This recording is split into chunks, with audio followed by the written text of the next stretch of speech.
আজকে আমরা এসএসসি পদার্থবিজ্ঞান বইয়ের অর্থাৎ তৃতীয় যে অধ্যায়টি রয়েছে বল, তার খুবই গুরুত্বপূর্ণ একটি সৃজনশীল সমাধান করব। সৃজনশীল বলতে কি, এই সৃজনশীলের ঘনমূলটা সমাধান করতে পারলে তোমাদের এই অধ্যায়ের গাণিতিক সমাধানগুলো খুব ইজি হয়ে যাবে। তাহলে চলো দেখি প্রশ্নে কি বলছে। ভরবেগের সংরক্ষণ সূত্র কীভাবে নিউটনের তৃতীয় সূত্রকে সমর্থন করে, গাণিতিক যুক্তি দাও।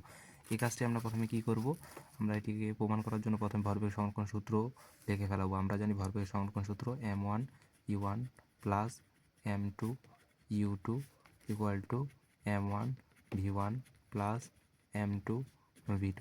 দেখো উভয় পক্ষে এখানে m1 আছে, এখানে m1 আছে, তাহলে m1গুলোকে এক পাশে নিয়ে আসি আর m2গুলোকে আরেক পাশে। m1 e1, m1টাকে এই পাশে নিয়ে আসলে হয়ে যাবে মাইনাস m1 v1 এবং m2 v2, এটাকে প্লাস এই পাশে আসলে মাইনাস হয়ে যাবে m2 u2।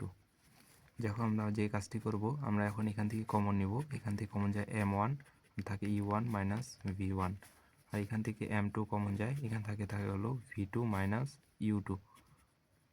এখন তোমরা লক্ষ্য করো, আমরা এখন উভয় পক্ষকে t দ্বারা ভাগ করব, দুই উভয় পক্ষে। কেন একটু পরে তোমরা বুঝতে পারবে। দেখো উভয় পক্ষকে t দ্বারা ভাগ করি, e1 minus v1 divided by, এটাকে দিব হচ্ছে t1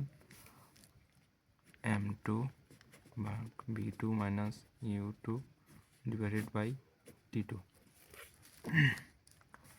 দেখো এখান থেকে তাহলে কি হয়ে যায়, এখান থেকে কিন্তু সূত্র পড়ে যায় এখানে m1, আর এখানে হচ্ছে আমরা ত্বরণের সূত্র কি জানি, এখানে সাইড করে লিখে দিলাম ত্বরণ কি জানি, ত্বরণের সূত্র জানি a equal to v minus u divided by t. এখানে দেখো সূত্র কিন্তু এটা পড়ে যায়, সরি এখানে পড়ে না, এই পাশে সূত্রটা পড়ে। এখানে যেহেতু সূত্রটা পড়ে না, এখানে সূত্র ফর্মে টানার জন্য এই ভিটাকে হইতে হবে প্রথমে। তাহলে আমরা এখান থেকে কী কমন নিতে পারি, এখান থেকে মাইনাস কমন নিয়ে নিই। মাইনাস কমন নিলে তাহলে এটা ভিটা হয়ে যাবে সামনে আর এটা হয়ে যাবে পরে। তাহলে এখান থেকে কি লিখতে পারি, আমরা এটাকে আমরা সূত্র হিসাবে a1 লিখতে পারি। এবং অপর পাশে দেখো, অপর পাশে এখানে m2 আছে। আমরা জানি ত্বরণের সূত্র equal to v minus u divided by t. এখানে তো v আছে, এখানে পরে u আছে, নিচে t আছে, তাই আমরা লিখতে পারি কি m2, আর এখানে লিখতে পারি a2। এখন আমরা যে কাজটি করব খুবই গুরুত্বপূর্ণ। দেখো এখান থেকে আমরা একটা সূত্র জানি কি, f ইকুয়াল টু, বলের সূত্র f ইকুয়াল টু m এ। এখান থেকে m1 a1 আছে, তাই আমরা লিখতে পারি মাইনাস f1, আর এখানে m2 a2 আছে, তাই লিখতে পারি f2।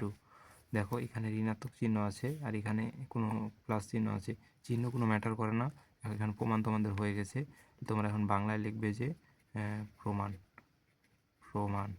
Proofed, PROVED proofed. অর্থাৎ আমরা নিউটনের তৃতীয় সূত্র ভরবেগের সংরক্ষণ সূত্র হতে প্রমাণ করতে পারি। আশা করি ক্লাসটি বুঝতে পারছো। চ্যানেলে যারা নতুন সবাই সাবস্ক্রাইব করো, কারণ এরকম ভিডিও আমাদের চ্যানেলে শুধুমাত্র পাবে। ধন্যবাদ।